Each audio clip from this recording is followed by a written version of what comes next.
Welcome to Gift of Life, the Organ Transplant podcast. These are the stories of those who have received, given, and who are waiting for the gift of life, organ transplantation. Now here's your host and heart and kidney recipient, BJ Odom. Welcome to the Gift of Life, the Organ Transplant podcast, where we explore the extraordinary world of organ transplantation. Each week we share inspiring stories and introduce you to remarkable individuals sharing their own transplant stories. Be sure to support the podcast by leaving a 5-star review and subscribing on your preferred podcast platform. Have a transplant story to share or have comments about the podcast? We would love to hear from you. Our email, giftoflifepodcast@gmail.com. Again, that's giftoflifepodcast@gmail.com. Don't forget to connect with us on Facebook, Gift of Life, the Organ Transplant Podcast. This is BJ Odom, you know, the guy with more parts than a chicken nugget. My new memoir, packed with laughs, heart, the unbelievable true story of survival that you've heard me talk about right here on the Gift of Life podcast. Get your copy today, available on Amazon. More parts than a chicken nugget. As we welcome you to episode 95. Last week, we shared the heart transplant journey of Bill Barschaw. Today, we continue that story with the caregiver's side on the other side of the hospital bed. We're joined by Bill's wife, Val, whose experience walking beside him inspired her to write Surviving the Hospital: 6 Secrets Every Patient Should Know. It's a powerful reminder that transplant journeys change not only just the patient, but the people who love them. We'll welcome Val Barschaw, who is coming in next. Val, it was a pleasure talking to your husband last week, but this week, it's your turn. And as always, let's start out by you telling us just a little bit about yourself. So, you want to know a little bit about me? Well, I tend to really want to know about what's going on around me. And I would ask you specifically, because this is something that you have family members that can probably relate to wholeheartedly. If you imagine the hushed tones in a hospital room where they're observing minute changes and they're vigilant over your care, and it's become second nature. You are on a critical medication, yet they notice something doesn't quite feel right, a nagging worry about changes in your health. Though surrounded by medical professionals, I felt for Bill a growing urgency. And suddenly I realized at that moment I was his last line of defense in more than one occasion at the hospital. It wasn't a hypothetical scenario. It was my reality. And it was one of several life or death moments that brought me to the realization that what we went through was for a purpose. And that purpose was that we weren't meant to keep this to ourselves. So when you spoke to Bill, he probably, told you a bit about how I came in teary-eyed to him one day and said, I have to write this book. It was a heartfelt moment where I had quote, retired, as if that would ever happen, and said, what am I'm not done. I just said, I'm not done, but I don't know what I want to do. And so I was doing some soul searching, and it hit me, and it was placed on my heart so strongly that I had to write a book to help others. We went through 10 years of pre-transplant and then the subsequent situations that happened post-transplant, because we were meant to know how to get through it. And so I remembered it was in the springtime in the evening, and I walked into Bill, and I looked at him, and I just started bawling. And a sobbing mess, I have to write a book. And he looks at me, he's like, you don't know what you're doing. Well, he says, that's never stopped you before, so I'm sure you will. It took a while. It actually, my heart rang out in 2023, but it took time, which you would know, writing your own book, by the way, and thank you for doing that, because it was very entertaining in some respects. Now, and I will let me first of all admit this. I had a co-author who has written many books and has been writing, for a long, long time. But people always told me, because they know my story, oh, man, you need to write a book. You need to write a book. And I'm a radio guy. I know how to talk and I know how to jabber, but I don't know how to write a book. But I found Christine Metcalf, and she did an awesome job. I just like what Bill did. By the way, Bill is her husband, and he was on last week's episode talking about his heart transplant. But I just, I'm a storyteller. I told her all the stories. She put them all together in the book. So that's where the credit is due. But you wrote yours all by yourself, right? I did. I wrote it all by myself. And I'm going to add one more thing about your book. There were comments in your book that are just like my husband, Bill. You guys are cut from the same cloth. So there is a sense of, I guess, I want to say a sense of humor, but it's more smart alecky. And, so that is excellent that came through. But no, I had never written a book, so did it all on my own. However, I joined a writer's group, and because I'd never done this before, I have to have some idea. And I met a gal, and she is a publisher. And I was telling, she says, well, what do you write? And I said, well, I have this idea.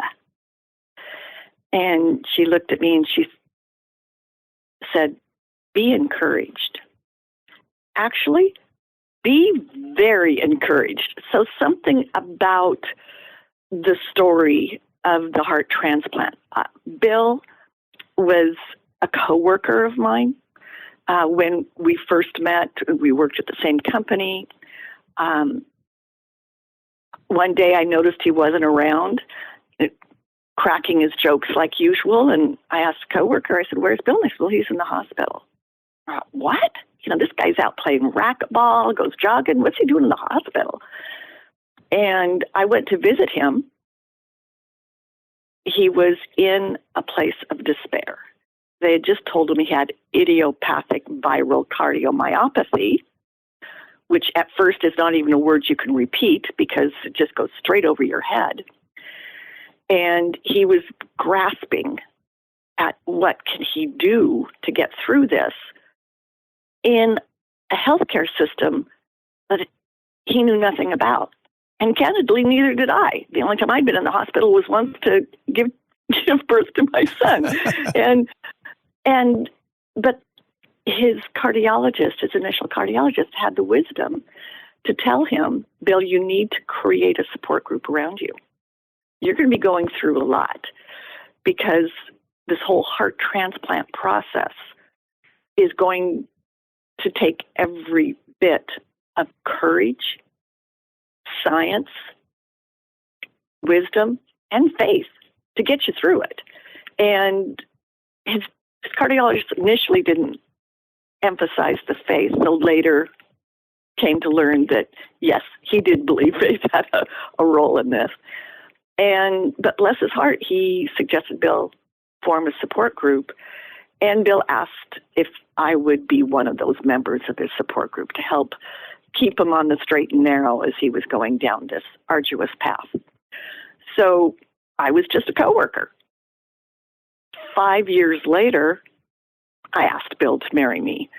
And that's simply because in his smart aleck tone, it was like, no, you don't get to ask me. And I knew he was going to, because Valentine's Day was just around the corner, and I knew what he was going to do. And I'm like, no, I'm going to beat him to the punch. and luckily he said yes. But that was a decision that I firmly believe was cast by a genuine belief that it wasn't his physical heart that was the most important thing. It was his emotional heart that he had for others, and his sense of humor, which helped. So I know Bill made a comment that he believed that as he's aged, the best working organ he has in his body right now is his transplanted heart. It's younger, it's more vibrant, but actually the best working organ was his emotional heart, and still is. So, and I'm gonna just, and I don't know if this is in your book or not, but with what I went through, I believe, as you have kind of almost said, your emotional state through all of the turmoil that goes through with, finding out you need a heart transplant and going through all the testing and finally getting it and then fight your way out. You've got to be tough emotionally and have a positive attitude, or it's going to be rough getting through it. And I think the more positive you are and the more you smile through it, if I can say that, the better off you will be in the end. And that's to anyone with any sickness. If you're doing a, oh, woe is me all the way through, I don't think it's going to end well for you. I agree. And part of the attitude is this is not something that's being done to you. This is something that is happening for you. And so that is a critical element, having an attitude of gratitude. And it's part of what's going to get through setbacks, because there will be setbacks. And it's just part of the healthcare system. Not everything's going to go perfectly. And that's a reality. So what is important is to be better prepared. And that's something my book is all about, helping to prepare patients who are going into the hospital. And the name of that book again is what? Surviving the Hospital: 6 Secrets Every Patient Should Know. And because these are things that most people take for granted, or they assume. Well, don't assume.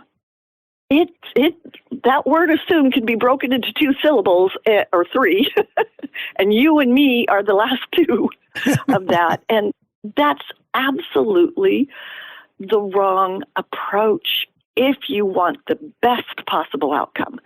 And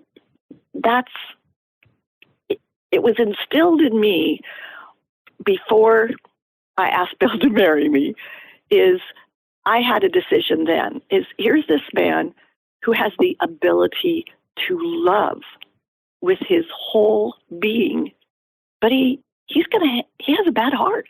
He may not be here 6 months from now. The doctor gave him a very dire forecast when he was initially diagnosed. And it was through the magic of science and medicine and willpower and faith that he got to year 5 pre-transplant. So I made the decision that whatever time we had together on this earth was going to be worth it. And it was 5 more years at his side, going to countless hospital visits and setbacks and forward steps before he received his transplant in September of 2000. And I don't know about you, if you had like a dramatic setback, may I share one that I envision vividly in my mind? Oh, yeah, as I please do. recall. Okay, so in pre-transplant, you have to go in routinely as they're checking all your vitals, the progressive downward spiral that your body's going through, and how they're going to place you at what level of the transplant list. So Bill was on the transplant list, but was he low on the list, high on the list? Those types of things are constantly evaluating the patient to determine where they should be placed on the list, because there are more patients than there are hearts to transplant. So they have to be very fastidious about who they put near the top of the list. Well, Bill had his appointment. We're sitting in the waiting room. There's another couple sitting in across from us in the waiting room who are also going through the same type of thing. And the cardiologist comes out and he says, "Okay, Bill, your pulmonary artery pressures are too high." And okay, fine, what medicine are we going to do? Kind of approach. He says, "No, Bill, they're too high. If we were to transplant you, your pulmonary artery pressures would kill the transplanted heart. We're taking you off the list." That had to be a bad day to hear news like that. He couldn't hear a word after that. I drove him home afterwards. He was unconsolable. He couldn't talk. He just couldn't articulate what he was going through. And I remember telling him, we'll find a way around it. That's what we do. We find a way around these things. And he was just unconsolable. The next morning, we each went to our respective work. We didn't work at the same place anymore because, unlike Bill, who was known for a sense of humor, I'd managed to get myself fired and out of there. And so I had a different job. And Bill, he went off to work. I went off to work. And a couple hours into my job, I get this phone call and he says, "I'm going back to see my first cardiologist. He can see me in 15 minutes. What?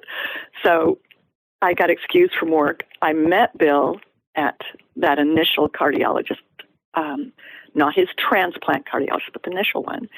As Bill went in to tell him, "Doc," he says, "what can you do? They're taking me off the list." And he looked at Bill and he says, "Well, yeah, your pressures are too high. Why don't we put you on a heart-lung transplant list?" Now, those are even more rare than heart transplants. But Bill suddenly had hope. It's like, oh, yeah, okay. So my lungs will cause a problem, so we'll replace both my heart and my lungs. And the doctor said, "Bill," he said, "we're doctors. We're doing the best we can with the information we have. But the reality is it's beyond our control. It's in God's hands." And that was fabulous. What that cardiologist told Bill at that moment, when all hope had been dashed, gave him hope again. And that hope is what keeps someone in such a dire situation moving forward. Oh, yeah. And I looked at, for sure. if you don't have a good attitude with hope, you're going to have really difficult times. And I looked at the cardiologist and I said, "Thank you. I told him that last night, but he couldn't hear me." The cardiologist said, "Yeah, husbands don't often. We just have a way of not hearing what our wives say." Oh, and so I'm guilty.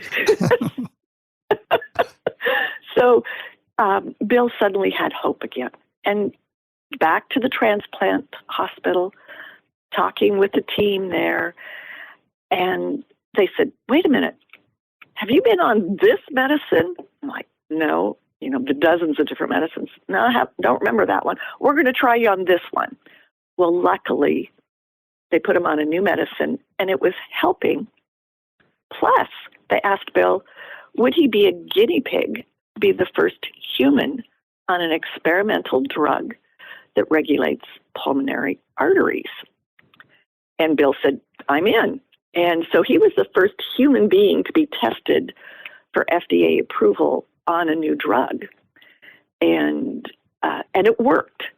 So now, though it was a drug they wanted him on as a routine drug, they now knew it could be on the shelf in an emergency should it become necessary. So we were, and that's the other part that I'm trying to get to, is we were willing participants in a better outcome. And that was a lesson that we had to accept, and what I felt I have to share with others. So that's part of why I wrote this book, is there were patterns that developed through the 10 years pre-transplant that I said, people don't know this, and they don't know how they can be a willing participant. And it may not even be for themselves, because if it didn't work for him, okay, it didn't work, but it might be for someone else later on. And that's part of what we're supposed to do in this life. We're here to help others. And so the experimental drug was a big deal. That was 3 days intensive hospitalization as they monitored, pardon the expression, they monitored every bodily movement possible while he was on that experimental drug.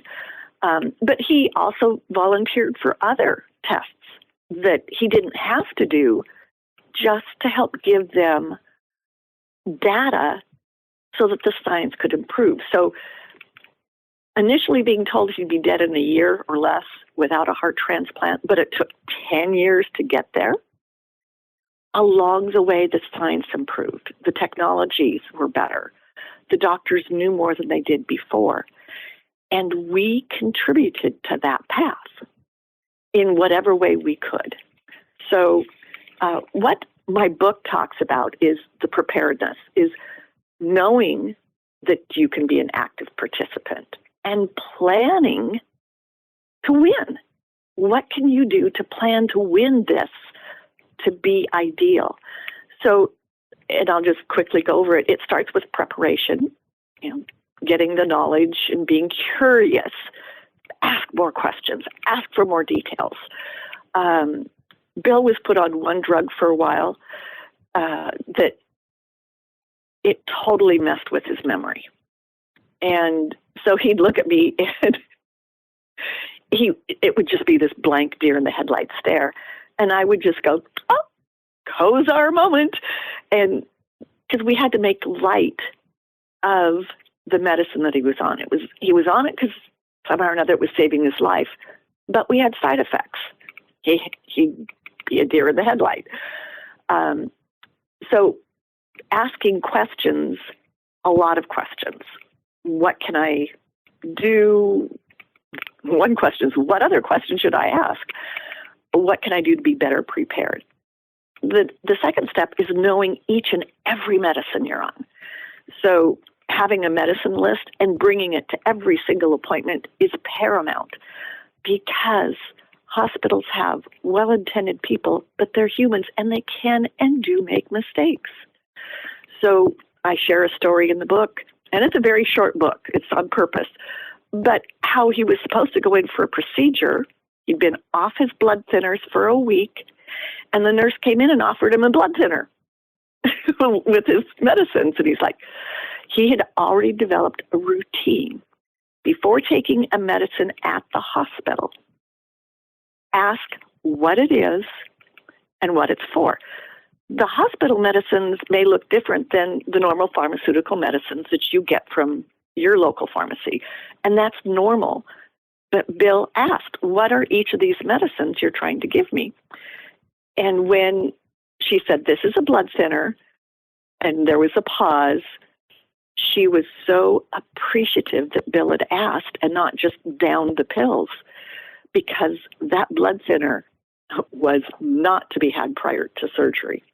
So patients need to have their medicine list, know what they can have, know what they can't have. So blood thinners, you're not supposed to have cooked broccoli when you're on blood thinners because it's counterintuitive. And yet the hospital brought him a dinner that was like 80 to 90% cooked broccoli on it one night. And it's like, no. This is the wrong food for him. But he knew that. Plus, he hates broccoli, so it wasn't easy. It wasn't hard for him to say, "I'm not taking that." But every patient, before they go into the hospital, needs to know these things. Be curious, ask questions, know your medicines, forwards, backwards, left and right. What can you take? What should you not eat with that medicine? And then learn how to use your voice. Bill learned how to ask, "Please tell me what each of these medicines does and why I'm supposed to take it today." Not adversarial, but collaborative. Patients can be very collaborative. And that's the point that I make as the third missive in the book. We have faith that we're here for a purpose. We may not know what it is, but we're here for a purpose. And that faith, I found, didn't just help us. It helped others around us. And I share this story in the book. And I do want people to get the book, of course, but this story was my aha moment of we had a particular rough time in the hospital.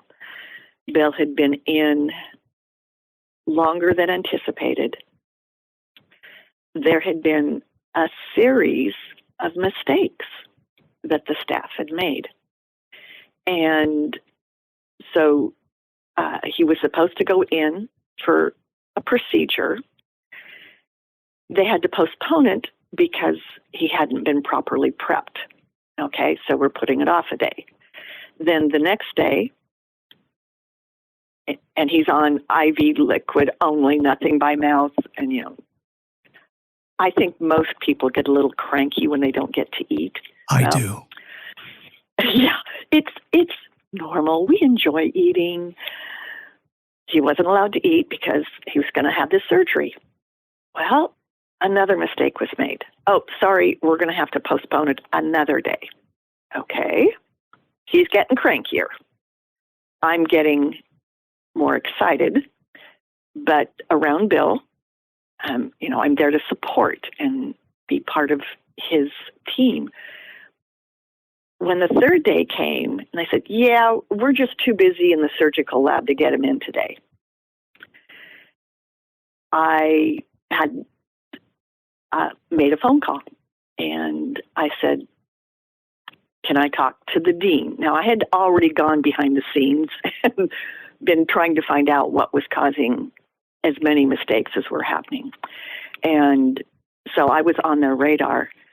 And they said, he's in a meeting. And I just said, "Okay, well, you tell the dean in the meeting that he's not to have any coffee or donuts, cookies, no food while he's, no creature comforts while he's in his meeting, because you've got my husband on his third day with nothing to eat or drink.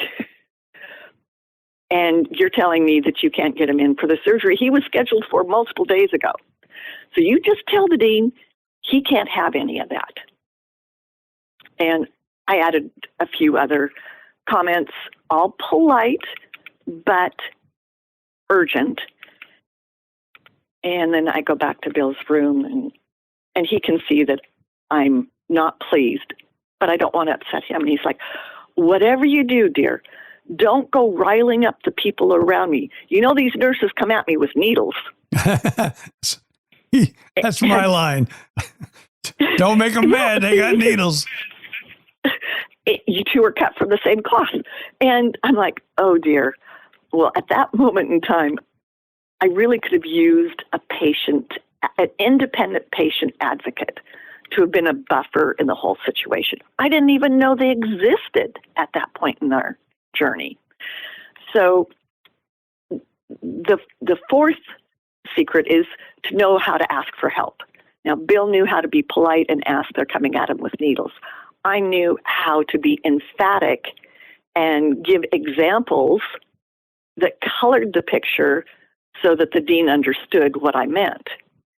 And a patient advocate is also a way to ask for help. So using your own voice, getting someone as a safety partner with you, having an advocate. So what ended up happening is the dean himself showed up in the doorway of his hospital shortly thereafter saying, well, your wife has made quite an impression. Oh, caught me. And we're taking you to surgery right now.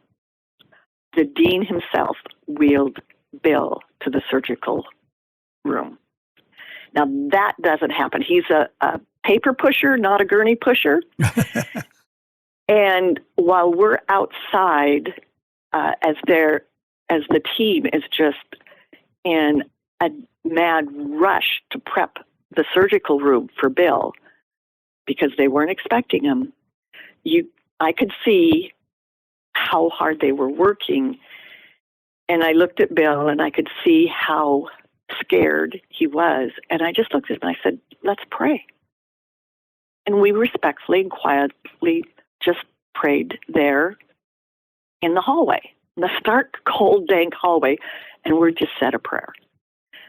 The lead nurse saw us praying, and she breathed a sigh of relief. And that was my aha moment. Our faith, whatever that faith is not about religion, but it's about a faith in a higher being, helped her. It wasn't about Bill and I. It was about helping another. And when she saw us praying and she breathed that huge sigh of relief, because she knew they were going to need all the help they could get. It was going to be a tricky surgery. It was rushed now, and they needed every ounce of help. So I firmly believe that was meant to happen so we could help the team, help him. So moving on, I lightly touch on the story in the book. But then there's another part of what we have to know is how to ask for help, having our faith. And the sixth, and I call it the secret sauce, is gratitude. I am grateful that Bill is here today. I am grateful for the medical team. I am grateful for you for allowing me to even be on your show to help some person somewhere. I don't know who it is, but someone's going to hear this and they're going to grab a nugget from this and it's going to help them. And I am grateful because that's what we have to do. We have to help each other.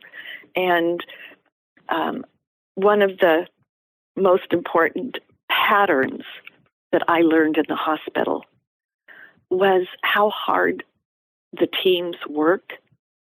And sometimes they're not shown a lot of gratitude. So in my final chapter, it's the secret sauce, how to share your gratitude with your hospital team. And I actually have a list of things people can do. I recommend they pick one, anything out of that list, and do that one thing that they can do. Let their healthcare team know that you appreciate them. And there is science behind it. I actually, because the book is a nonfiction book, it has footnotes on some scientific research, and it footnotes how gratitude is part of the healing process. So not only does it help those around you, it helps you too. And it's the secret sauce. It's so much to being of the attitude, like you said, your attitude is so much to this huge process that you have to have that attitude. So this is my debut book. It took a while to get to publication. It's now been out a few months. When the publisher said, "Okay, we're ready to give the book out into the world now," I looked at the date and I said, "Can we wait 1 week?" I was like, no, I'd been chomping at the bit going, how soon? And then I go and say, "Can we wait a week?" "Of course, we can publish it whenever you're ready." I said, "No, next week marks the 25th anniversary of my husband's heart transplant. I want the launch to be the same week as his anniversary." So I'm pleased to report the book launched in September in celebration of the 25th anniversary of his heart transplant. It took #1 new release in ebooks on Amazon in both emergency medicine and hospital policy. It's got a long ways to go, for sure, and I'm doing everything I can to help bring people to the book so that it can bring them to a better place in their hospital journey. It's not to say that they won't have setbacks. We certainly did, and I shared one of those with you. We had others, and sometimes I'll blog about them just to let people know they're not alone. There are people who are going through something like them, but there is a way to be grateful and to recognize that, and to know that when they're scared, exhausted, overwhelmed, and they don't need complex strategies, what they need is something that's simple, clear, actionable. And that's why I wrote my book. I think, it fills a need to meet patients where they are, and it makes the world a better place, I hope. And again, let's mention the name of the book and how people can get it. Oh, the book is called Surviving the Hospital: 6 Secrets Every Patient Should Know. It's available wherever books can be bought. So it's got the Amazon, Barnes & Noble, Books A Million. It's in the University of Washington gift shop, at the University of Washington Medical Center gift shop. So wherever I walk, if there's a bookstore, I walk with the book in hand saying, "Would you like to carry this? Someone is going to need this. Maybe not today, but one day, because most people are going to end up in the hospital sooner or later." And so the book is Surviving the Hospital: 6 Secrets Every Patient Should Know. It's brief. It's like 111 pages or 14 or something like that. Depends. The ebook is always shorter. It's available both in ebook on Amazon. It's also available. It's a soft cover book. It's meant to be useful. And I know I'm just going on and on. I'm so passionate about this. I bet anybody who writes a book is passionate about it. Don't feel bad about it. Feel proud. Well, it's part of. So Bill and I together, this being our second marriages, we have 5 boys and 5 sons. And writing a book is like having another child. You care about it in every way possible. So, but I don't want this to be the only book, because as I meet people and encounter them, what I'm seeing is my purpose was to get this out into the hands of the people who need it now. And I saw that as the patients going into a scary situation. But in me, hopefully in the next year or two, I'll be able to write the secrets every spouse should know. Because as a spouse, we see things differently. And as a spouse, I did things that Bill couldn't do. And and there were things that we did do together. So post-transplant, we got on a speaking, we volunteered to speak for Life Center Northwest to raise awareness about organ donation. So, that was a way to give back. We did that together. But I actually would go and volunteer at their office when I was,